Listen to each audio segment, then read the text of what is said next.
Let's begin by talking about the root of our anxiety, the place where our anxiety lives, our brain. The root of our anxiety is in our brain. And we're going to talk about what happens in our brain that makes us feel so anxious. Because here's the deal. Understanding how anxiety looks and works in our brain is critical to learning how to deal with that anxiety, learning how to ease it and bring a sense of calm into our lives. And that's what this course is all about.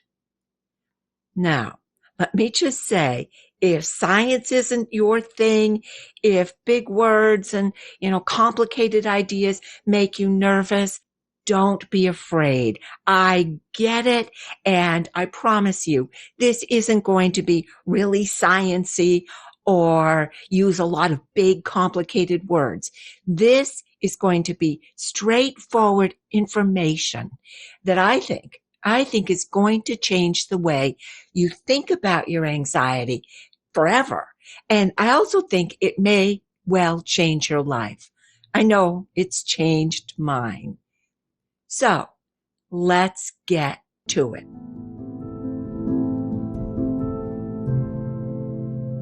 Our anxiety begins in the part of our brain called the amygdala.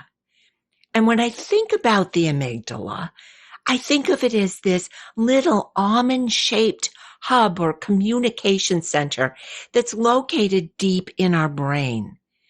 Our amygdala is involved in processing our emotions. It's kind of a clearinghouse for things like pleasure, fear, anger, but it focuses in particular on the emotions that are related and important to our survival. Our little amygdala works round the clock, 24/7, to keep us alive.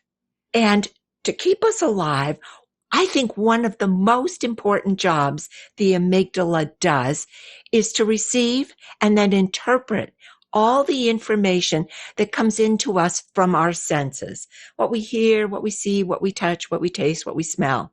All of that sensory information that comes into our brain from our senses eventually goes to the amygdala. Once the amygdala receives that sensory information, it decides instantly what it means, and most importantly of all, what that information means to our survival. When the amygdala gets that sensory information, one of its jobs is to say, is this dangerous or not?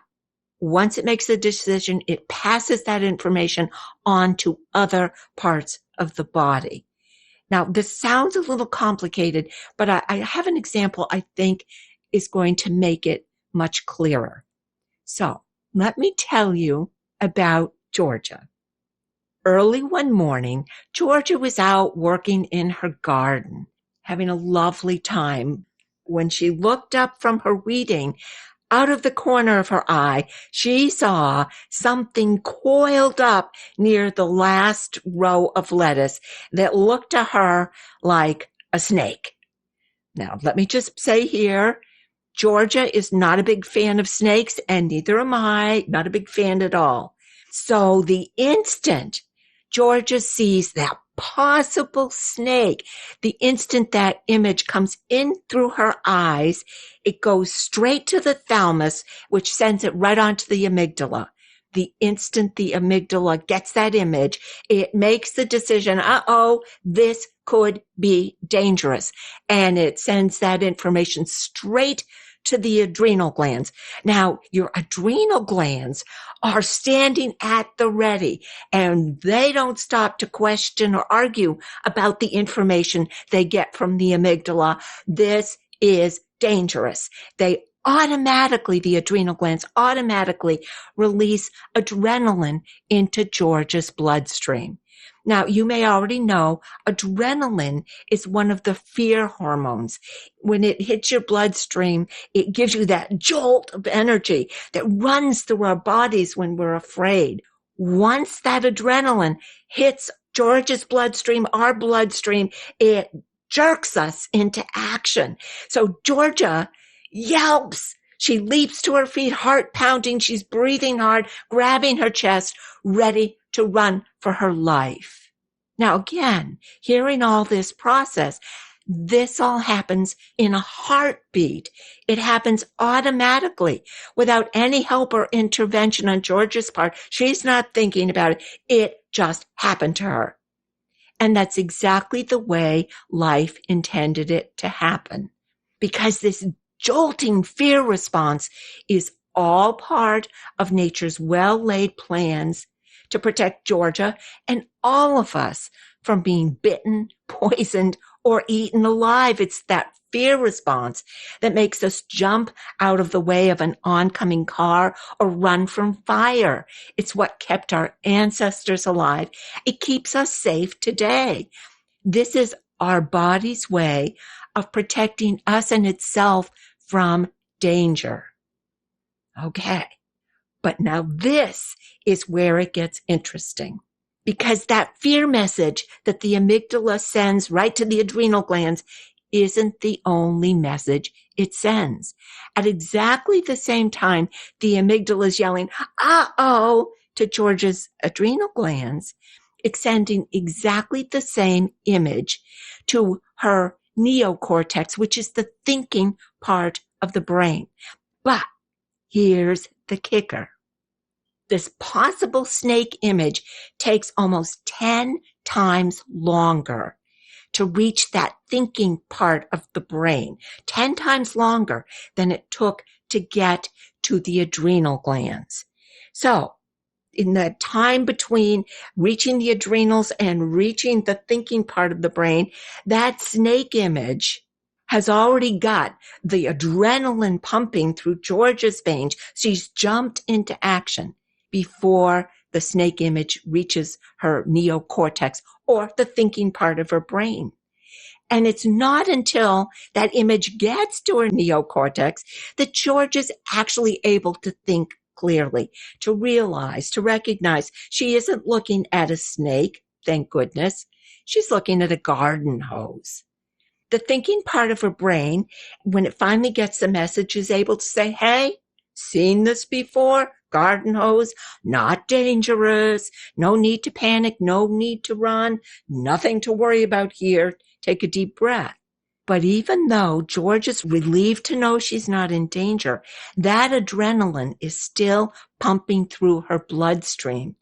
And when she goes back to gardening, she's still shaking and feeling a little bit silly at her big reaction to a little garden hose. And I bet something like that has happened to you. I know it's happened to me, and I can vouch from personal experience. It takes a while to calm down and recover from that adrenaline rush.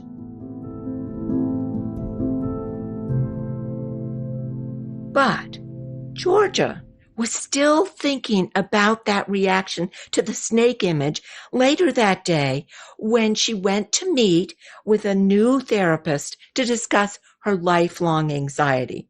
And Georgia decides that she's going to share the story of the would-be snake and how her overreaction had taken her by surprise. It really had gotten her thinking about what made that happen.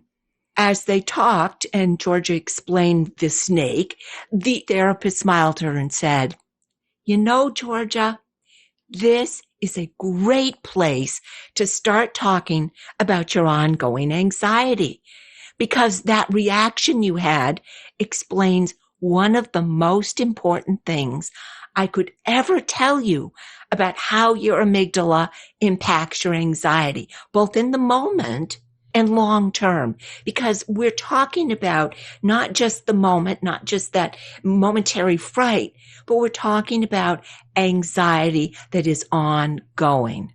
The therapist leaned forward and continued, Georgia, it's really important to know that the amygdala always responds the same way to all threats, whether they're real or perceived. In other words, it doesn't matter whether the snake or real or not to the amygdala. The amygdala alerts your body in the same way, whether it's a snake or a garden hose. And the amygdala works that same way every time you react in fear or have a fearful thought.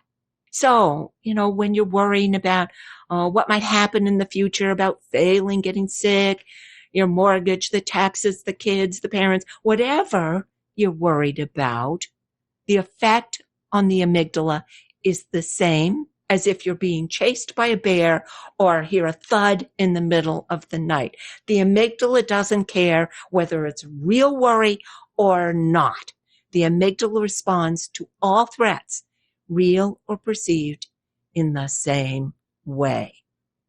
Just the thought of possible danger makes that amygdala shout warning to release the adrenaline, and our bodies jump into reaction, whether it's necessary or not. This response just happened. It's natural. It's, again, about our bodies keeping us safe. But even though this defense mechanism is a really important part of our survival, that doesn't mean that this reaction is always in our best interest. In fact, the opposite is often true.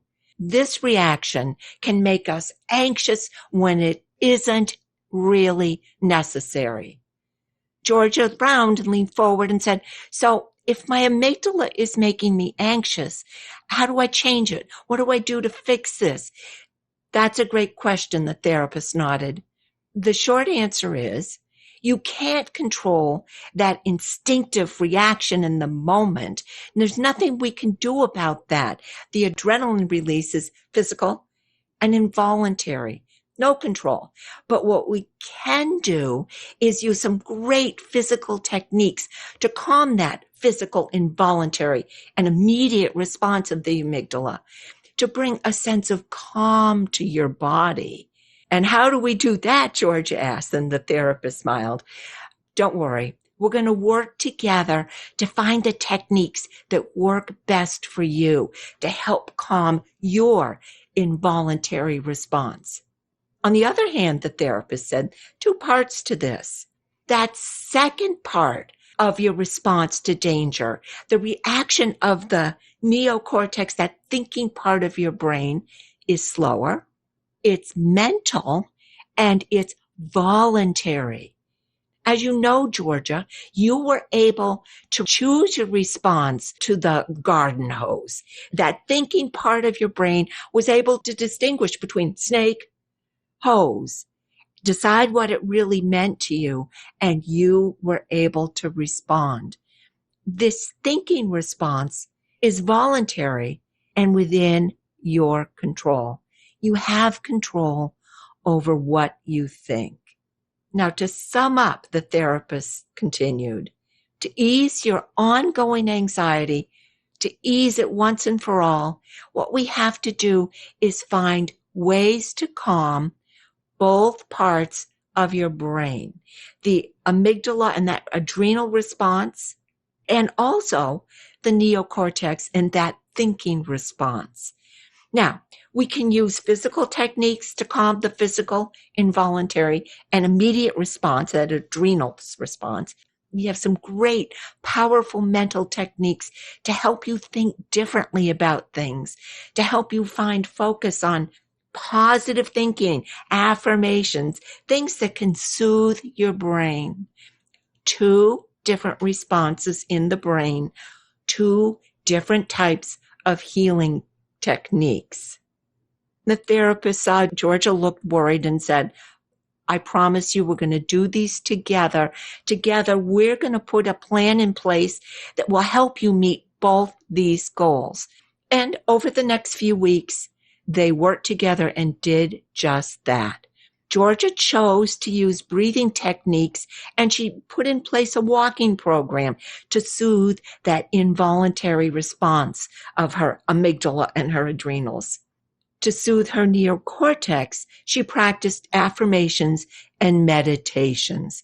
And Georgia found that using 2 approaches helped bring a new sense of calm into her life. So good. Yay for Georgia. But now What about you?